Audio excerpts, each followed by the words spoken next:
Okay, so P block element, group number 16 will begin. Right, so group number 16 is commonly called as a chalcogen. क्या कहते हैं group number 16 को? Group number 16 को कहता है chalcogen. और ग्रुप 16 के जो एलिमेंट्स हैं that is oxygen, sulphur, selenium, tellurium and polonium. Okay, so let's write about that element group number 16. The elements here are O, Se, Te, Po. The elements are O, Se, Te, Po, and these elements are also called as chalcogens. These elements are called as what? Chalcogens. These elements are called as chalcogens, right? Group 16 elements. Fine. Okay. The name is derived from the Greek word for the brass and points to the association of the sulfur and its conjures with copper, right? तो ये chalcogen word है ना, chalcogen word जो है वो mainly derive हुआ है from the word brass. चलिए इसका कोई काम नहीं है हमें. Most copper minerals contain either oxygen or sulfur and frequently the other member of the group. Okay, चलिए आगे बढ़ते हैं बच्चों, बात करेंगे अकरेंस की. फर्स्ट आपको इतना ही काम है. ग्रुप नंबर 16 के जो एलिमेंट है that is oxygen, sulphur, selenium, tellurium and polonium and this elements are called as chalcogen. Chalcogen इसलिए बिकॉज जो कॉपर के मिनरल है, the minerals of copper are in the form of, copper के जो mineral है they are basically in the form of oxide and sulphide. Okay, fine, and the copper is one of the important element of the brass. Copper is the important element of the brass, right? Copper जो है वो brass का एक important element है, right? और brass जो है उसको chalco के नाम से जाना जाता है. That's why these elements are called as chalcogens. ठीक है, चलिए occurrence की बात करेंगे. सबसे पहला एलिमेंट है ऑक्सीजन. कहाँ मिलता है ऑक्सीजन और कितने प्रपोर्शन में मिलता है? Okay, so it is the most abundant element. Oxygen is the most abundant element on earth.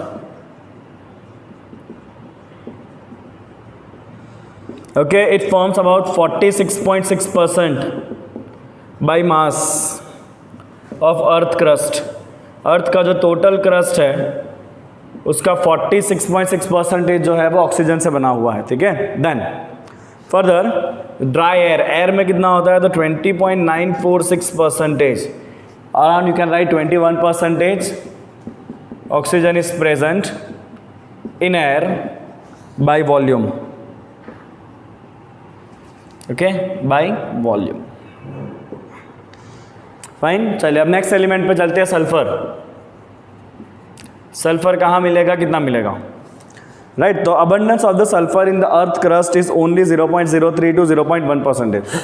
कितना है अर्थ क्रस्ट में? 0.03 to 0.1% in earth crust.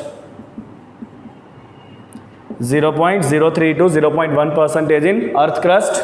Okay, then combined sulphur exist primarily as a sulphates. चलिए किस किस form में होता है? Combined form में.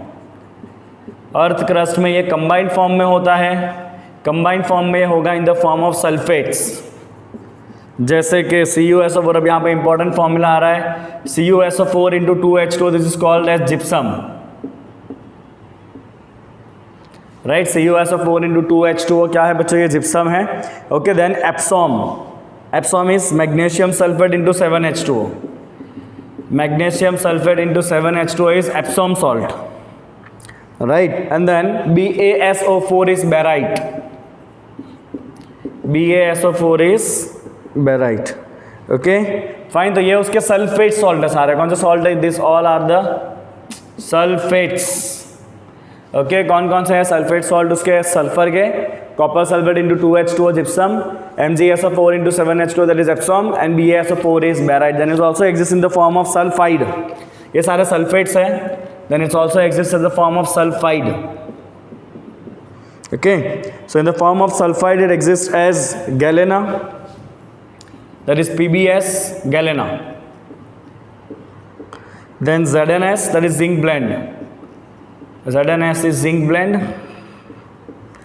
CuFeS2 copper pyrite. CuFeS2 is copper pyrite. CuFeS2 is copper pyrite. Okay, and the traces of sulfur also occur as hydrogen sulfide in volcanoes.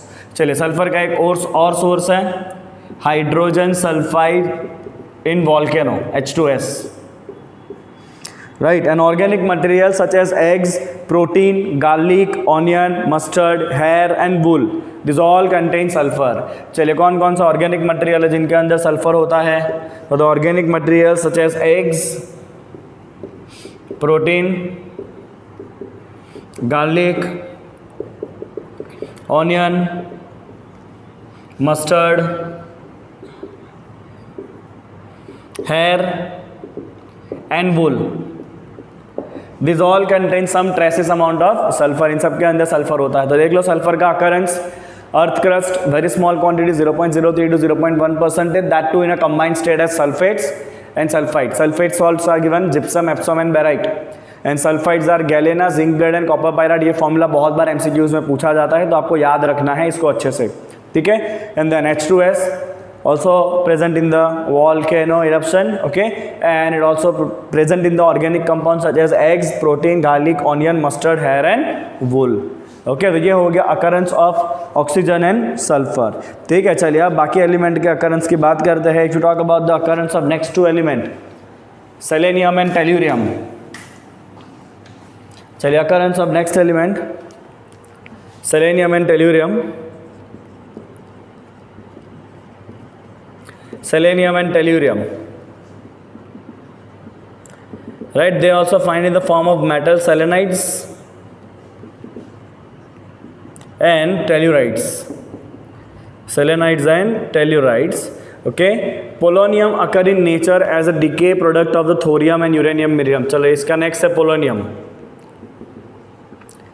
जो polonium है, it exists because of the radioactive decay of thorium and uranium, and the polonium is the only one which is radioactive in this particular group. polonium कैसा है? Group number 16 का एक लौटा element है जो radioactive है, right. चलिए, तो ये हो गया उसका अकरेंस की बात. अब बात करेंगे उसके कॉमन प्रॉपर्टीज के बारे में आफ्टर दिस. चलिए फटाफट इसको कॉपी करेंगे. Okay, now group 16 we will talk about some general properties. Some general properties of group 16. Okay, and the first property is electronic configuration.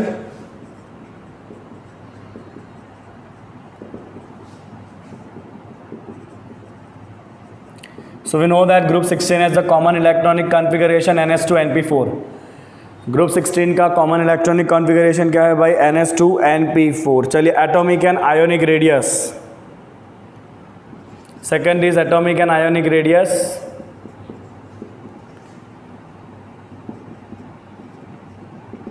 सो ये आपका नॉर्मल पॉइंट है एटॉमिक एंड आयोनिक रेडियस का, right. तो किसी भी group में नीचे जाने पे रेडियस जो है वो इंक्रीज होता है. यहाँ भी वही होने वाला है. इट इंक्रीज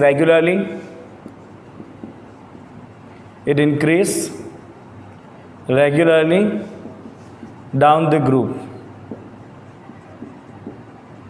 और जो ऑक्सीजन है उसका साइज बहुत छोटा है. Oxygen has very small size, exceptionally small size. चलिए third point, ionisation enthalpy.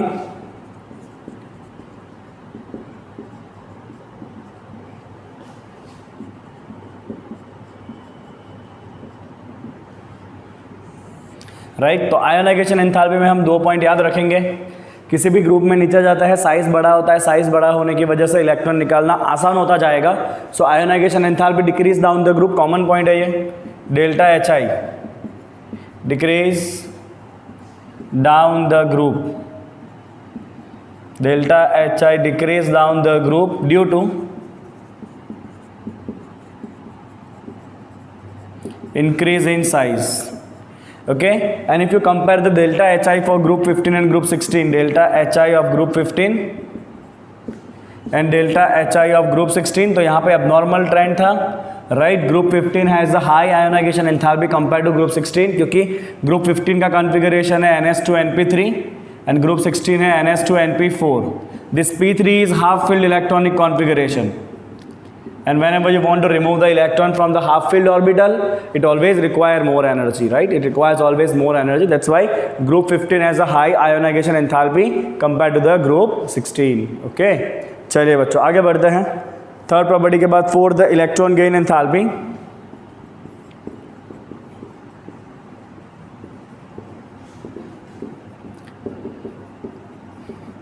Okay, so we know that कि ग्रुप नंबर 16 के जो एलिमेंट है उनको अपना ऑक्टेट कंप्लीट करने के लिए 2 इलेक्ट्रॉन चाहिए. That means they will readily accept the electron and release the energy. If they are releasing the energy, that means the electron gain enthalpy is negative. As they are releasing the energy, the electron gain enthalpy is negative. So we write here, they readily accept the electron, they readily accept electron, hence they have negative electron gain enthalpy.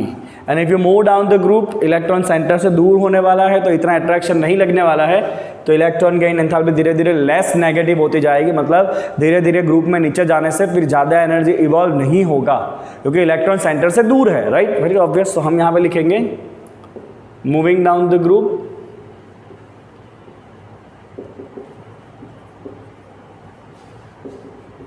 electron gain enthalpy will become less negative as electron is added away from the center. Right, यहाँ भी एक abnormal trend था अगर आपको याद हो तो. If you compare the electron gain enthalpy of oxygen and electron gain enthalpy of the sulphur, sulphur का इलेक्ट्रॉन गेन एंथैल्पी ज़्यादा होता है. वाई? बिकॉज ऑक्सीजन के अंदर बाहर का कॉन्फ़िगरेशन होता है NH2S to 2p4. तो ये जब यहाँ पे इलेक्ट्रॉन ऐड होगा ना तो स्मॉल साइज का ऑर्बिट है, सेकंड ऑर्बिट, वहाँ पे ऑलरेडी 6 इलेक्ट्रॉन है. अगर ये स्मॉल साइज के ऑर्बिट में एक 7वां इलेक्ट्रॉन भी आ गया तो इंटर इलेक्ट्रॉनिक रिपल्शन ज़्यादा हो जाएगा. बिकॉज ऑफ दैट इतनी एनर्जी रिलीज होने वाली नहीं है. तो हम यहाँ पे लिखेंगे बच्चों delta H is less due to inter electronic repulsion. Due to what? Due to inter electronic repulsion between electrons in small size second orbit. Right, तो ये भी एक abnormal ट्रेंड था. ठीक है, चलिए उसके बाद है बच्चों electronegativity. Property number 5.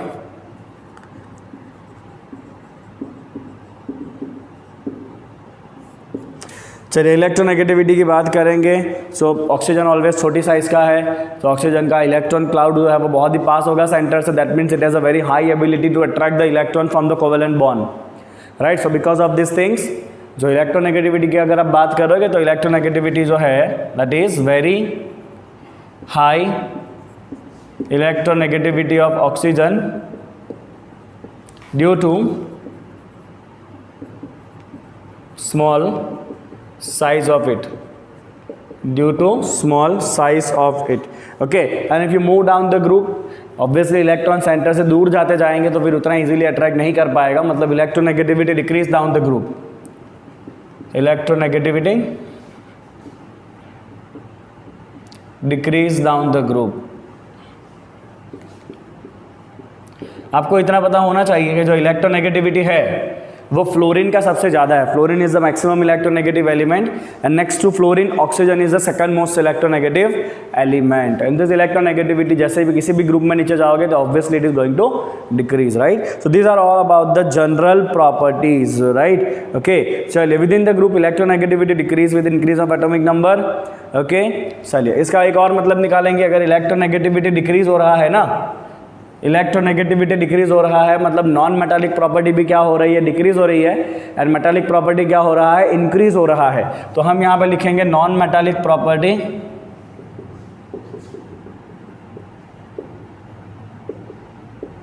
Decrease.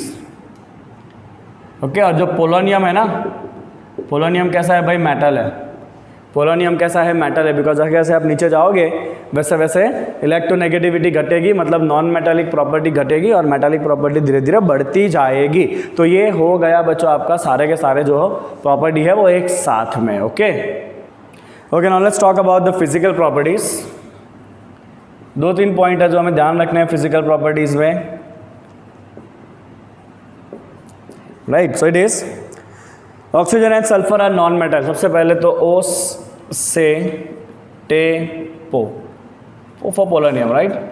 First 2 elements are non metal, next 2 elements selenium and tellurium are the metalloids, while the polonium is a typical metal, right. Oxygen, sulfur are non-metal, selenium, tellurium are metalloids and polonium is the typical metal. Okay, next point. polonium की अगर बात करेंगे हम, so polonium is a radioactive और उसका जो half life है, half life आप पढ़ चुके हो ऑलरेडी, राइट। इसका जो हाफ लाइफ है वो खाली है 13.8 डेज। कितना है उसका half life? 13.8 days. Important data to remember. Half life of polonium कितना है? पोलोनियम का हाफ लाइफ है 13.8 डेज। ओके, चलिए, all this exhibit allotropy, all of this element exhibit allotropy. Allotropy means more that one physical form, they all have more than one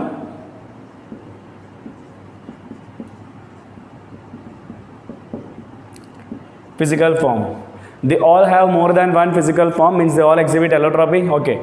Normally boiling point and melting point की बात करोगे तो वो atomic number के, atomic mass के साथ बढ़ता है। सो boiling point and melting point increase down the group, right, with increase in atomic mass.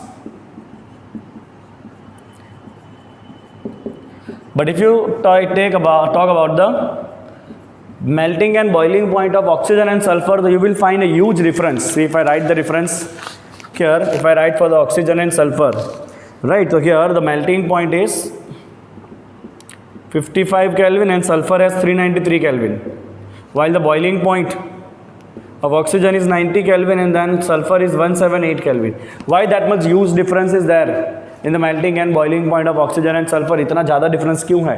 इतना ज़्यादा डिफरेंस होने का रीज़न है एटॉमिसिटी। क्या रीज़न है? एटॉमिसिटी। तो we write here huge difference of melting and boiling point of sulphur and oxygen due to what reason? Atomicity. Atomicity का मतलब है कि ऑक्सीजन जो है दैट एग्जिस्ट एज O2, मतलब उसका एटॉमिसिटी 2 है, while the sulphur exist as S8। Sulphur किस तरह एग्जिस्ट करता है? S8।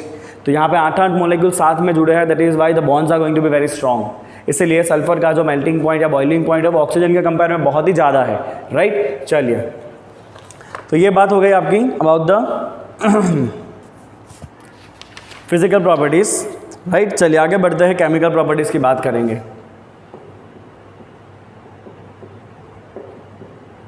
केमिकल प्रॉपर्टीज,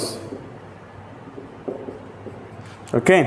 चलिए केमिकल प्रॉपर्टी की बात करते हैं। सबसे पहला है oxidation states and trends in chemical reactivity. सबसे पहले यही आता है, वैसे भी ग्रुप 15 में भी यही था पहले, oxidation states and trends in chemical reactivity. Oxidation state and trends in chemical reactivity. चलिए, the element of the group 16 exhibit a number of oxidation state. Okay, तो यहाँ पे बहुत सारे ऑक्सीडेशन स्टेट है, they exhibit various oxidation state, क्योंकि उसका जो आउटर मोस्ट कॉन्फ़िगरेशन है वो कितना है भाई? NH2 NP4, मतलब it can accept 2 electron to become -2 और it can donate all the 6 electron to become +6 or it can donate only 4 electron due to inert pair effect and it can form +4 also. तो यहाँ पे 3 अलग अलग type के possibility है oxidation number में, that is -2 +6 and +4।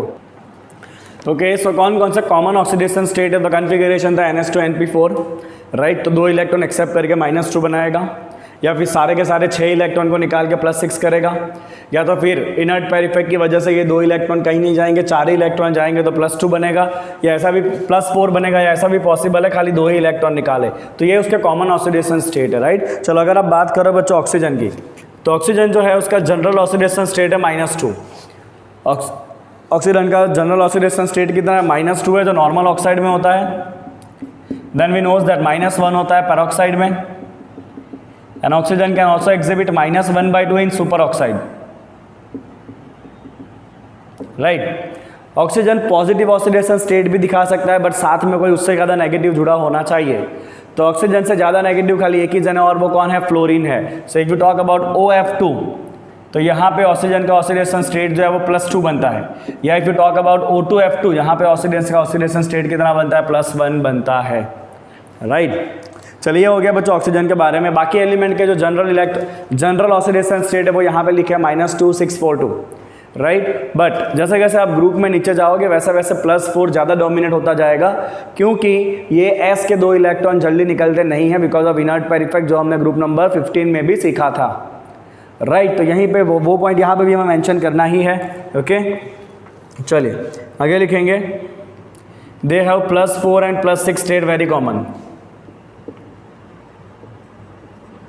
Right. चलो generally +4 oxidation state किसके साथ आएगा? तो if it is sulphur, selenium और tellurium, they all shows +4 state when they combine with oxygen.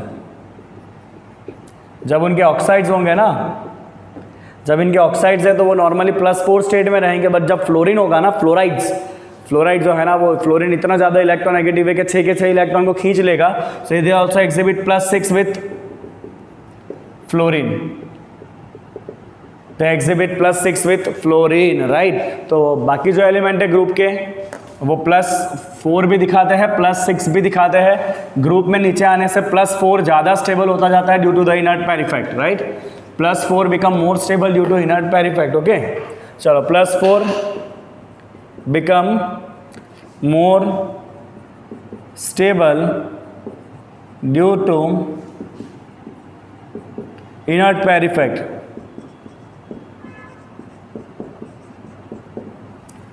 Right, okay.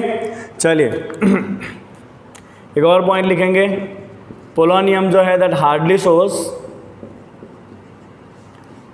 +6 oxidation state, क्योंकि पोलोनियम में +4 ही डोमिनेट करने वाला है, S के 2 इलेक्ट्रॉन निकलने वाले नहीं है, राइट। तो ये हो गया about the oxidation state. Common oxidation state है -2 6 4 2। ऑक्सीजन की बात करेंगे, normally oxygen source -2 and -1 and -1/2, okay. Commonly तो उसका -2 ही होता है ऑक्साइड में, साथ साथ में पैरोक्साइड हुआ तो -1, सुपर ऑक्साइड हुआ तो -1/2, दे पॉसिबिलिटी है, राइट। जब ऑक्सीजन खाली फ्लोरीन के साथ जुड़ा होता है तभी ऑक्सीजन पॉजिटिव ऑक्सीडेशन नंबर बताता है, जैसे कि OF2 में +2, O2F2 में +1, ओके। चलिए बाकी जो एलिमेंट है ग्रुप में वो बाकी एलिमेंट +4 एंड +6 एक्सेलरेशन स्टेट दिखाएंगे, which are very very very common.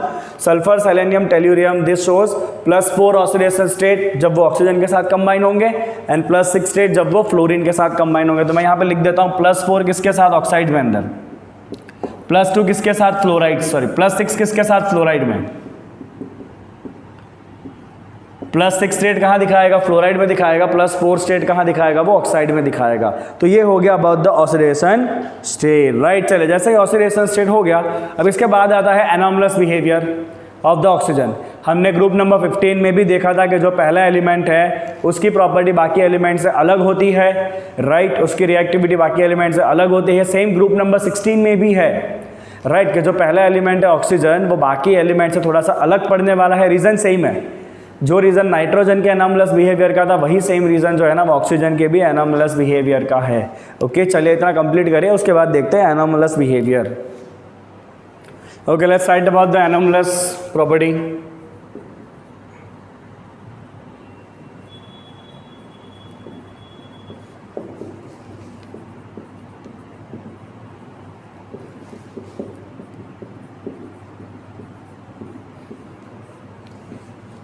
Okay, so we write here oxygen exhibit some different property than other elements in the group. Why? इसका रीज़न क्या है बच्चों? उसका सबसे पहला रीज़न है small size, okay. Second reason है उसका हाई इलेक्ट्रोनेगेटिविटी.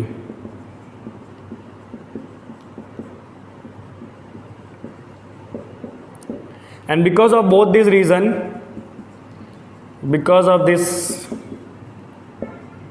reasons, जो H2O है ना, उसके अंदर क्या होता है, हाइड्रोजन बॉन्डिंग होता है. क्या होता है H2O के अंदर? हाइड्रोजन बॉन्डिंग होता है. और जो H2S है उसके अंदर नो हाइड्रोजन बॉन्डिंग. राइट. तो because of this two reason, small size and high electronegativity, water के पास हाइड्रोजन बॉन्डिंग होता है बिटवीन द मॉलिक्यूल्स, H2S में नहीं होता है. चलिए फिर एक और पॉइंट जो हमने नाइट्रोजन में भी लिखा था, maximum covalency is 4. Maximum covalency कितना होता है ऑक्सीजन का? 4 होता है भाई, बिकॉज उसके पास d ऑर्बिटल नहीं है, due to absence of d orbital. d orbital नहीं है, इसकी वजह से उसकी जो मैक्सिमम कोवेलेंसी है वो कितनी है बच्चों? खाली 4 ही है. ओके. बाकी जो अदर एलिमेंट है ग्रुप के, rest of elements in group has maximum covalency of 6. बाकी जो एलिमेंट है ग्रुप में उनकी कोवेलेंसी 6 होती है, बिकॉज उनके पास d ऑर्बिटल है जो वो यूटिलाइज कर सकते हैं. ऑक्सीजन सेकंड पीरियड का एलिमेंट है, उसके अंदर d ऑर्बिटल नहीं होता है. राइट. इसलिए ऑक्सीजन वो यूज़ नहीं कर सकता है. ठीक है ना. चलिए अब बात करेंगे one by one. Reactivity with halogen, reactivity with oxygen, reactivity with hydrogen. चलिए सबसे पहले बात करेंगे केमिकल रिएक्टिविटी में, reactivity with hydrogen, that is hydrides. चलिए पहले हैलोजन की बात करते हैं. Reactivity with halogen. Okay. So all the elements of group 16 form the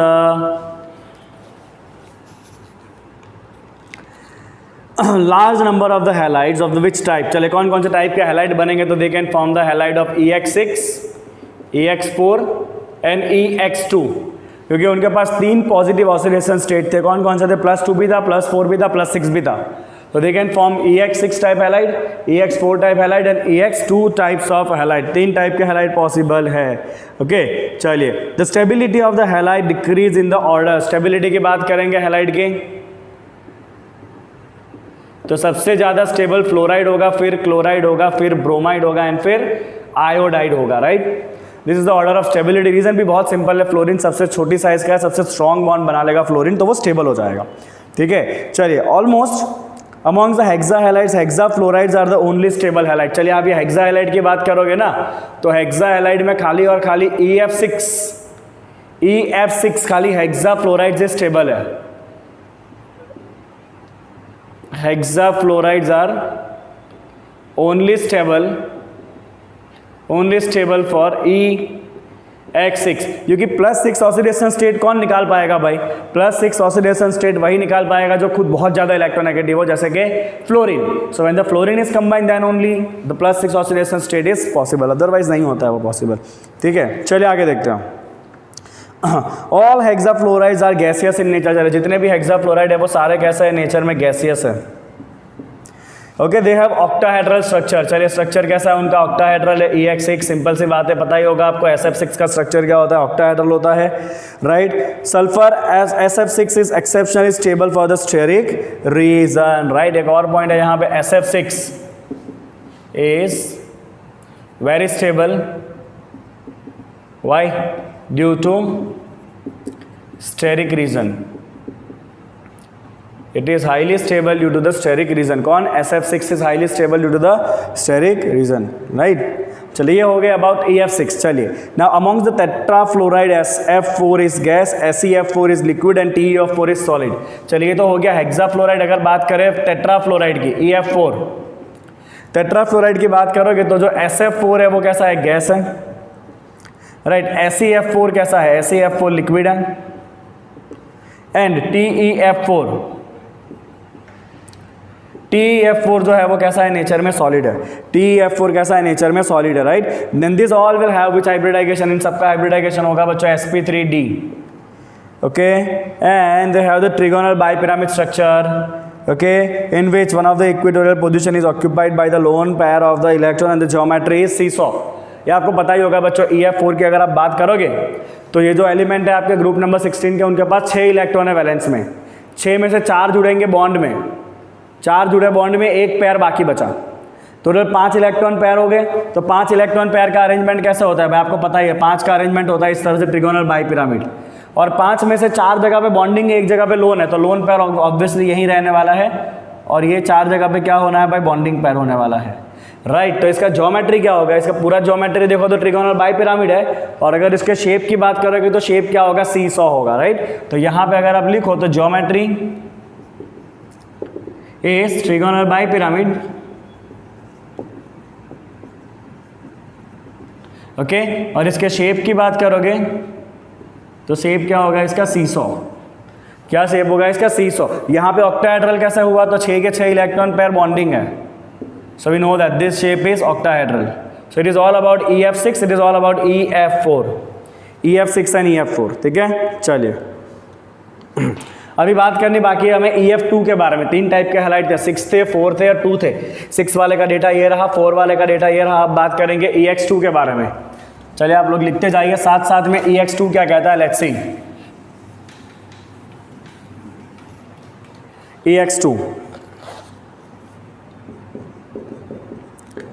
so all the element except selenium form the dichloride and dibromide. All elements except selenium form dichloride and dibromide. खाली कौन नहीं बना था, selenium नहीं बना था, बाकी सब डाइक्लोराइड एंड डाइब्रोमाइड बनाएंगे।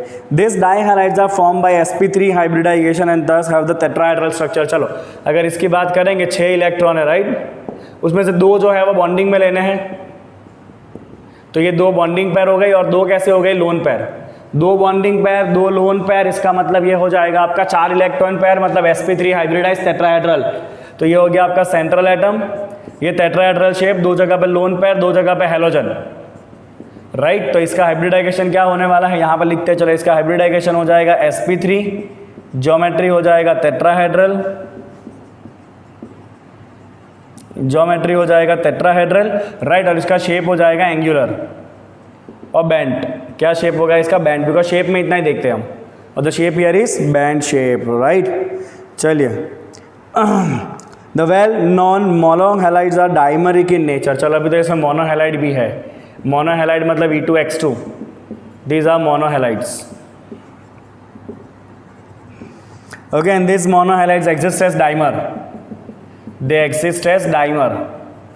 डाइमर मतलब S2Cl2, S2F2, S2Br2, मतलब सल्फर तीनों बनाएगा, फ्लोराइड, क्लोराइड, ब्रोमाइड, सेलेनियम भी 2 बनाएगा, selenium chloride and selenium bromide. You can say this is monohalide जो डाइमर बन चुका है, ओके, 2 कॉमन निकाल लो तुम, राइट, तो मोनोहैलाइड हो जाएगा, राइट। चलिए this dimeric halides undergoes disproportionation as given below. ये important reaction, this dihalide undergoes disproportionation, right, this dihalide undergoes disproportionation, जैसे कि if it is Fe2Cl2, यहाँ पे इसका ऑक्सीडेशन स्टेट +1 है, ओके, डिसप्रपोर्शनेट हो गया, ये बनेगा SeCl4 एंड एक ऐसे सेपरेट हो जाएगा, ये 0 स्टेट में आ गया, ये +4 स्टेट में आ गया। तो you can say this is the disproportionation reaction, because Fe का ही ऑक्सीडेशन हुआ, Fe का ही रिडक्शन हुआ, right. So this is all about the halides. 4 type के हैलाइड बने, हेक्साहैलाइड, टेट्राहैलाइड, डाइहैलाइड एंड मोनोहैलाइड्स, राइट। सबका डेटा आपके सामने है बोर्ड के ऊपर, चलो कॉपी करो सबका डेटा। उसके बाद बात करेंगे reactivity with hydrogen and then oxygen के बारे में। ओके, चलिए बात करते हैं reactivity with oxygen.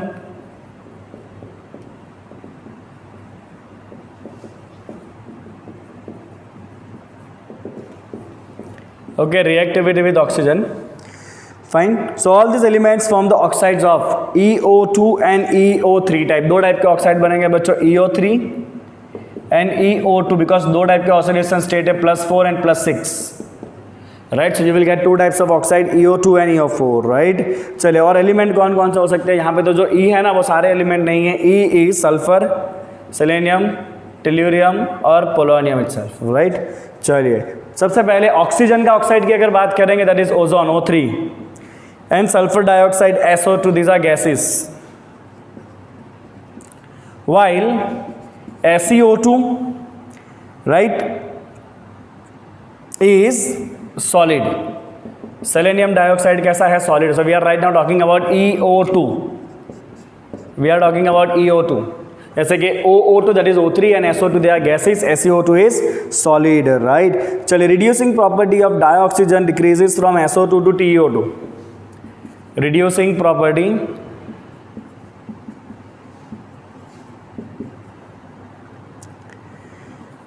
of this dioxides decreases from SO2 to TiO2. मतलब अगर आप कंपेयर करोगे sulphur, selenium and tellurium, right, तो अगर आप कंपेयर करोगे तो रिड्यूसिंग प्रॉपर्टी डिक्रीज होगा. मतलब ये जो है वो स्ट्रॉन्ग रिड्यूसिंग एजेंट है, राइट, जबकि ये कैसा है? वीक रिड्यूसिंग एजेंट है. रीज़न इसका क्या है? सिंपल सा रीज़न है कि अगर उसको दूसरे को रिड्यूस करना है तो खुद ऑक्सीडाइज होना पड़ेगा. खुद ऑलरेडी +4 स्टेट में है और +4 में से ऑक्सीडाइज हो गया +6 बनेगा, बट इसका +6 स्टेट तो स्टेबल ही नहीं है, इसका +4 ही स्टेबल है. And that is Y TiO2 इतना इजीली दूसरे को रिड्यूस नहीं कर सकता है. बट SO2 के अंदर सल्फर +4 में है, सल्फर +4 में से +6 इजीली जा सकता है. दैट्स वाई ये अपने आप को ऑक्सीडाइज करेगा, दूसरे को रिड्यूस कर सकता है easily, right. So that is why the reducing property इसकी सबसे ज़्यादा होगी then selenium dioxide and then it is tellurium dioxide. ठीक है, चलिए आगे बढ़ते हैं. SO2 जो है वो इनफैक्ट रिड्यूसिंग एजेंट है, और जो TiO2 है ना ये रिड्यूसिंग एजेंट भी नहीं है, दिस इज ऑक्सीडाइजिंग एजेंट. कैसा है भाई? ये ऑक्सीडाइजिंग एजेंट है. इसका रीजन लिख दो यहाँ पे आप. ये सल्फर +4 में से इजीली जाएगा +6 स्टेट में, बट टेल्यूरियम जो है ना वो +4 में से +6 नहीं जाएगा. खुद कहाँ जाएगा? +4 में से +2 जाएगा. मतलब खुद का रिडक्शन करेगा, दूसरे का ऑक्सीडेशन करेगा. सल्फर खुद का ऑक्सीडेशन करेगा, दूसरे का रिडक्शन करेगा. ठीक है, चलिए आगे बढ़ते हैं बच्चों. Beside EO2 type sulphur, selenium, tellurium also form EO3 type of oxide and all this types of oxides are acidic, right. जितने भी ऑक्साइड है EO2 and EO3 this all are acidic oxide. Polonium को छोड़ देना है, polonium metal है, metal oxide basic होते हैं, मेटल ऑक्साइड्स बेसिक होते हैं, राइट. उसमें E में कौन कौन आएगा? खाली sulphur, selenium and tellurium. All this oxides are acidic in nature. Polonium तो नॉन मेटल है, पोलोनियम मेटल है, और मेटल ऑक्साइड कैसा होता है? बेसिक होता है, राइट. तो ये हो गया रिएक्टिविटी विथ ऑक्सीजन. ठीक है, 2 टाइप के ऑक्साइड बनेंगे, EO3 एंड EO2. EO2 के बारे में लिखेंगे तो ओजोन एंड SO2 गैस है, SeO2 सॉलिड है. रिड्यूसिंग प्रॉपर्टी की बात करेंगे तो SO2 कैसा है? स्ट्रॉन्ग रिड्यूसिंग एजेंट है, और TiO2 कैसा है? ऑक्सीडाइजिंग एजेंट है, right. And last they all oxides are acidic in the nature. ठीक है ना. चलो, तो ये हो गया ऑक्साइड के बारे में. अभी एक और पॉइंट बाकी है, reactivity with halogen. Third point, reactivity with halogen. चलो हैलाइड्स की बात करेंगे. ऑल द एलिमेंट्स, हैलोजन तो आ गया ना, हाइड्रोजन, सॉरी हाइड्रोजन, हैलोजन तो आ गया अभी.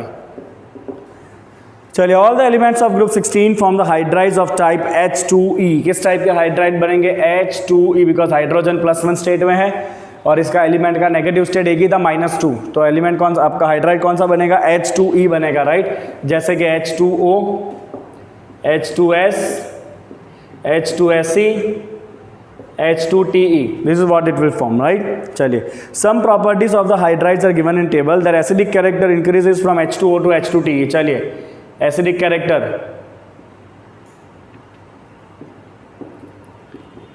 increase from H2O to H2Te. Reason बहुत सिंपल है, यहाँ पे H और Te के बीच का बॉन्ड वीक होगा, मतलब H इजीली डोनेट हो सकता है, right. Bond is weak, so it can donate H+ easily. यहाँ पे बॉन्ड स्ट्रॉन्ग होगा, H+ नहीं दे पाएगा इजीली, राइट. चलिए, the increase in acidic character can be explain in terms of decrease in bond enthalpy, जो मैंने आपको लिखाया अभी, right. Owing to the decrease in bond enthalpy down the group the thermal stability of the hydride also decreases. चलिए stability की बात करेंगे। Thermal stability की बात करोगे तो थर्मल स्टेबिलिटी H2O की सबसे ज़्यादा होगी, H2TE की सबसे कम होगी। थर्मल स्टेबिलिटी इसका मैक्सिमम है और इसका कैसा है भाई, मिनिमम है। वी कैन राइट पोलोनियम तक जा सकते हो आप यहाँ पे। ओके, रीज़न बहुत ही सिंपल है, इसका जो बॉन्ड एंथैल्पी है He बॉन्ड एंथैल्पी बहुत ज़्यादा है क्योंकि बॉन्ड छोटी साइज़ का है। He bond enthalpy is high here और यहाँ पे He बॉन्ड एंथैल्पी कैसा है, मिनिमम है, क्योंकि बड़ी साइज़ का बॉन्ड है तो इतना इफेक्टिव ओवरलैपिंग नहीं होगा। यहाँ पे बॉन्ड एंथैल्पी कैसा होगा, लो होने वाला है। ठीक है, चलो